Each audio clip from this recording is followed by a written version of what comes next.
ఎందుకు అప్పు చేశావు? తాగుడు కోసం అప్పు చేశావు, జల్సాగా జీవించడం కోసం అప్పులు చేశావు, ఇష్టానుసారంగా బతకడానికి అప్పులు చేశావు. దానివల్ల ఈరోజు నీకేంటి పరిస్థితి? సుఖం ఉందా? లేదు. సౌఖ్యం ఉందా? లేదు. వారితో భర్తతో సమాధానం ఉందా? లేదు. నువ్వు నరకం చూస్తున్నావు, నిన్ను నమ్ముకున్న వాళ్ళకి నరకం చూపిస్తున్నావు. నువ్వు బాధపడుతున్నావు, నీ మీద ప్రయత్నం చేస్తే ఆ చేయి బయటకు వస్తా రాదు. చూడండి ఎలా కంటాలు పడుతుందోనండి. ఆ చెయ్యి బయటికి రాక కుస్తీ పడుతుంది. ఇప్పుడు అది ప్రాణాన్ని చేసే, భవిష్యత్తును పాడు చేసే, పనికి మారినటువంటి సంబంధాలను, బంధాలను అంటగట్టేస్తున్నాడు. వాడుకున్న ఒకే అవకాశం ఏంటంటే నువ్వు బ్రతుకుండగానే రకరకాల బాధలతో నలిగిపోవాలి.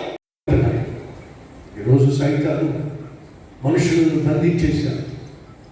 బంధించడమే కాకుండా రకరకాల అలవాట్లు చేత వాళ్ళను బాధిస్తూ నరకం చూపించేస్తున్నారు. సరే, ఆ సేవకు అడిగాడు,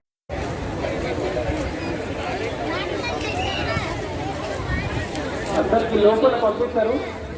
ఏ ఒక్కరు కూడా ఎక్కడ పంపించారు, అందరికి లోపల పంపిస్తారు. స్లోగా వెళ్ళండి, ఒకరి మీద ఒకరు పడకండి. మాటతో విడిచిపెట్టాలి, నాకు ఆశ ఉంది, కానీ విడిచిపెట్టడానికి కావాల్సిన శక్తి నాకు సరిపోవటంలా.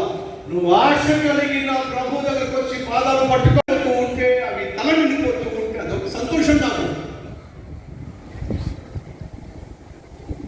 ఆ సేవకుడు అడుగుతున్నాడు,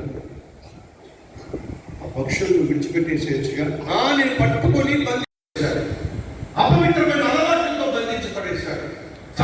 అదో సంతోషం నాకు. సహోదరుడా, ఎగ్జాక్ట్ గా ఇదే చేస్తున్నాడు సైతాను గాడు. నన్ను బంధించి పడేశాడు.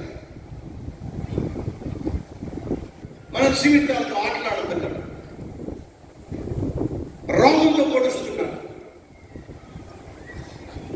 అన్యాయంతో పొడుస్తున్నాడు. ఒకటి కావాల్సిందే, నీ నోట్లో వచ్చే మాటలు ఎవరో ఒకరిని బాధపెట్టకుండా, ఎవరో ఒకరిని గాయపరచకుండా, ఎవరో ఒకరిని అనకుండా మాత్రం ఉండలేదు. అంతా బాగుంది. ఆ కోపమే నీకున్నటువంటి పిచ్చితనం, ఆ కోపమే నీకున్న వెలితనం.